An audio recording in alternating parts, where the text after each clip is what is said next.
अस्सलाम वालेकुम, मैं हूं साजिद हसन। आप मेरा यूट्यूब चैनल देख रहे हैं। मोहम्मद रिजवान की जो कारकर्दगी है, पीसीबी समेत गैरी क्रिस्टन समेत तमाम लोग जो हैं ये बात सोचने के ऊपर मजबूर हो गए हैं कि कप्तान बनाना जो है इसको बहुत ज़्यादा लेट कर लिया है।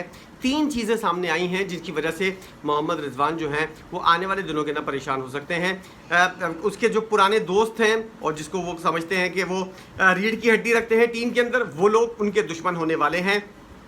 और आने वाले दिनों के अंदर पाकिस्तानी टीम के अंदर जो है वो तब्दीलियां भी हो सकती हैं मोहम्मद रिजवान की अगर कप्तान बनाए जाते हैं, क्योंकि शान मसूद के हवाले से कुछ ऐसे फैसले हुए हैं कि मोहम्मद रिजवान का मामला जो है वो कुछ डिले होता हुआ नज़र आ रहा है। अभी टेस्ट फॉर्मेट की अगर बात की जाए तो शान मसूद को एक और चांस देने के बारे में पीसीबी के अंदर गौर हो रहा है।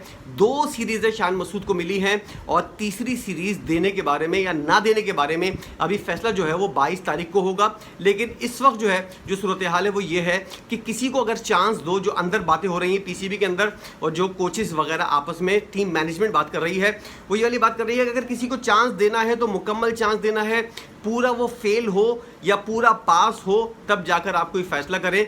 तो शान मसूद को जो है वो इंग्लैंड वाली सीरीज़ भी मिल सकती है। लेकिन मोहम्मद रिजवान ने जिस तरह की चैंपियंस कप के अंदर, वनडे कप के अंदर कारकर्दगी का मुजाहरा किया है, आज दूसरा मैच भी वो जीत गए हैं और उसके बाद जो है ये देखना रह गया है कि इतनी अच्छी कप्तानी करने वाला कप्तान जो है उसको टीम से कितनी हद तक दूर रखना चाहिए और कितना उसको कप्तानी से दूर रखना चाहिए। क्योंकि शान मसूद की अपनी एवरेज जो है बांग्लादेश के खिलाफ सीरीज़ के अंदर 13 थी और ओवरऑल उनकी एवरेज जो है वो 28 है। ऐसी एवरेज के ऊपर जो है वो कोई भी खिलाड़ी जो है वो टीम के अंदर जगह नहीं बना सकता। कप्तानी के लिए तो बहुत ज़्यादा दूर की बात है। और बाबर आजम जैसा एवरेज वाला खिलाड़ी और जिस तरह का वो खिलाड़ी है उसको कप्तानी से हटाकर अगर शान मसूद जैसा ऑप्शन है तो इसके बजाय बाबर आजम ही ज़्यादा बेहतर थे। अब मोहम्मद रिजवान जो है उन्होंने इस बात को सही साबित किया है कि वो कप्तानी के अहल तरीन शख्स हैं और उन्होंने अपने पूरे मैचेस जो है वनडे कप के अंदर जितने भी हैं उसके अंदर अच्छी कप्तानी करके अपने मैचेस जीते हैं। शाहिनशाह अफरीदी जो हैं वो कप्तानी के 19-20 चांसेस हैं क्योंकि उनको चांस ही नहीं मिला। एक सीरीज़ का चांस मिला था। अब ये वाला वनडे कप हो रहा है, इसके अंदर उनकी कप्तानी को देखा जाएगा बगौर। बाबर आजम ने कप्तानी 4-4.5 साल की बता दिया वो किस टाइप के कप्तान हैं, कितना उनके अंदर तप्पड़ है, कितना उनका अकल है, कितना उनके अंदर भरम है कि वो दूसरी टीम को आउट कर सकें। उन्होंने साबित कर दिया कि उनसे बड़ा नाकाम तरीन कप्तान जो है पाकिस्तानी टीम के अंदर कोई भी नहीं है। इसलिए उनकी कप्तानी के बारे में सोचना जो है वो एक बेवकूफ़ों वाली बात होगी। इसके अलावा अब जो है गौर किया जा रहा है और आने वाले दिनों के अंदर जैसा कि कुछ दिन तक साथ चलते हैं उसके बाद नफ़रतें और बुराइयां बढ़ जाती हैं, ये से दुश्मनियां बढ़ जाती हैं। तो ये वाली चीज़ जो है वो शायद मोहम्मद रिजवान के साथ भी सामने आए, क्योंकि कुछ दिन तक शाहिनशाह अफरीदी और बाबर आजम जो हैं वो इनके साथ चलेंगे और हो सकता है कि शुरू में ही फड्डे हो जाएं। मोहम्मद रिजवान का जो रवैया रहा है बाबर आजम की कप्तानी के अंदर और कप्तान बाबर आजम के जो मैचेस थे ख़ास तौर पर इंडिया के ख़िलाफ़ और वर्ल्ड कप के अंदर 50 ओवर्स का वर्ल्ड कप भी और T20 वर्ल्ड कप भी, उसके अंदर मोहम्मद रिजवान का जो किरदार था वो काफ़ी मशकूक था और बाबर आजम जो है वो उनसे काफ़ी नाला थे कि जिस तरह का साथ, जिस तरह की सपोर्ट देनी चाहिए थी उनको, उस तरह की सपोर्ट वो देते हुए नज़र नहीं आए। इसलिए आने वाले दिनों के अंदर हो सकता है मोहम्मद रिजवान के पक्के दुश्मन जो है वो बाबर आजम भी बन जाए और शाहिनशाह अफरीदी जिनको खुद एक सीरीज़ का मौका मिला था, जो खुद कप्तानी के हकदार हैं, वो उनके दुश्मन बन जाएं। और क्या कह सकते हैं कि आप शादाब खान अगर टीम के अंदर हुए, वो भी एक कप्तानी के उम्मीदवार हैं, उनके बारे में भी कहा जा सकता है कि वो जो हैं वो भी किसी तरह जो है वो कप्तानी के उम्मीदवार बन जाए। अब ये जो वनडे कप है इसके अंदर पाकिस्तानी टीम क्या सोच रही है, पाकिस्तान की मैनेजमेंट और पाकिस्तान क्रिकेट बोर्ड क्या सोच रहा है। 5 टीमें हैं, 50 खिलाड़ी हैं, 50 से ज़्यादा 55-60 खिलाड़ी हैं और ये जो पूल है इसके अंदर से आपको एक विकेट कीपर जो मोहम्मद रिजवान है मौजूद, उनके अलावा एक उनका सब्सिट्यूट जो इनका नेमुल बदल जो है, यानी कि अगर वो किसी सीरीज़ के अंदर नहीं खेलें तो मोहम्मद हारिस हो सकता है कि वो हों या फिर साहबजादा फरहान भी हो सकते हैं। और कोई ऑप्शन भी है तो वो आने वाले दिनों के अंदर सामने आ जाएगा। एक अच्छा वाला स्पिनर जो वनडे के अंदर और T20 के अंदर ख़ास तौर पर और टेस्ट मैचेस के अंदर भी आपको अच्छी बॉलिंग करवा सके, एक फास्ट बॉलर आपको चाहिए और एक ऑलराउंडर पावर हिटर जिसके अंदर जो है वो इन 5 टीमों के अंदर से जो है एक एक खिलाड़ी जो है वो किसी तरह सामने आ जाए, जो एक अच्छा स्पिनर हो, एक अच्छा फास्ट बॉलर हो, एक अच्छा पावर हिटर हो, एक अच्छा ऑलराउंडर हो और मुकम्मल तौर पर जोर राना फ़हीम अशरफ जो है वो लगाते हुए नज़र आ रहे हैं। और इस बात का इजहार भी उन्होंने किया है कि मेरी पूरी तरजीह जो है वो ये है कि मैं चैंपियंस ट्रॉफी के अंदर खेलूं, लेकिन उनकी कारकर्दगी जो है वो इतनी कुछ ज़्यादा मुतासिर कुन नहीं है। उनके अंदर जितनी क्वालिटी है, जितनी एबिलिटी है वो दिखा रहे हैं, इससे ज़्यादा उनके अंदर किसी किस्म का कोई दम नहीं है। इंटरनेशनल मैचेस के अंदर भी वो प्रूव कर चुके हैं कि इनके अंदर जो है जितनी क्वालिटी है, जितनी एबिलिटी है वो यही है। वो मीडियम पेसर हैं और नाम नेहात ऑलराउंडर हैं। उनसे ना बैटिंग होती है ना सही से बॉलिंग होती है, ये वाली बात वो इंटरनेशनल मैचेस के अंदर साबित भी कर चुके हैं। तो उनका नाम जो है वो ज़ेरे गौर शायद आए या नहीं आए, मुश्किल है आए। और एक ऑलराउंडर की हैसियत से अभी तक कोई भी जो है वो सामने नहीं आ सका है। आमिर जमाल जो है वो अच्छी कारकर्दगी का मुजाहरा कर रहे हैं, लेकिन इस वक्त सोचने वाली बात यह है, गैरी क्रिस्टन ने इस बात का इजहार किया है कि एक अच्छा स्पिनर इस टूर्नामेंट से, एक अच्छा ओपनर मुझे चाहिए। और इमामुल हक मुकम्मल तौर पर जोर लगाते हुए नजर आ रहे हैं कि वो एज अ ओपनर जो है वनडे और टेस्ट फॉर्मेट के अंदर तो किसी ना किसी तरह जगह बनाए। T20 फॉर्मेट के अंदर उनका मिजाज, जिस तरह की वो बैटिंग करते हैं, वो फॉर्मेट जो है वो खेलते हुए नजर नहीं आ रहे।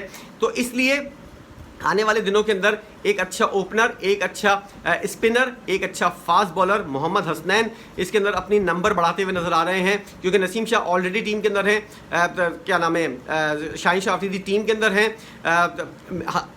उसामा मीर जो हैं वो भी अपने तौर पर जोर लगाते हुए नज़र आ रहे हैं। लेकिन मीर हमज़ा जो हैं उनका नाम जो है वो भी टेस्ट टीम के अंदर तो पक्का पक्का है ही।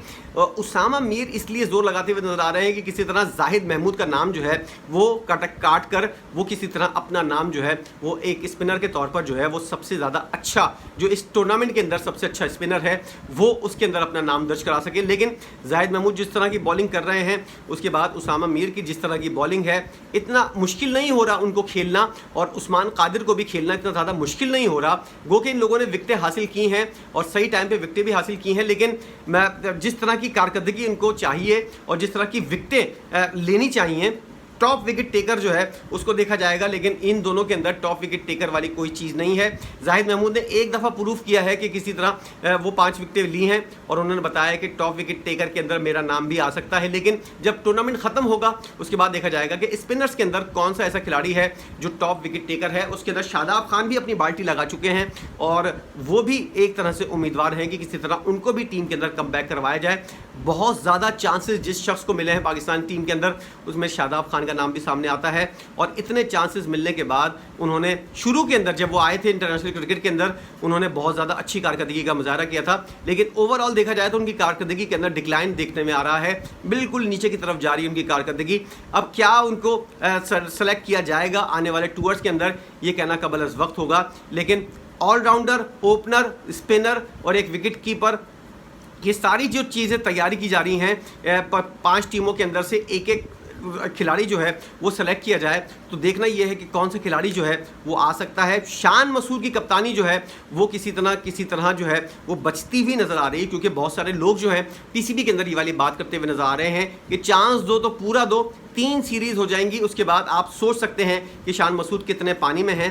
3 सीरीज़, ऑस्ट्रेलिया के खिलाफ सीरीज़ वो हारे, उसके बाद बांग्लादेश के खिलाफ सीरीज़ वो भी हारे, जिसके अंदर चांस बनता था कि कोई एक आध मैच जो है बराबर जीतने के बाद सीरीज़ बराबर की जा सकती थी, या आपको सीरीज़ जीतनी चाहिए थी बांग्लादेश के खिलाफ, लेकिन आपने वो भी सीरीज़ हारी।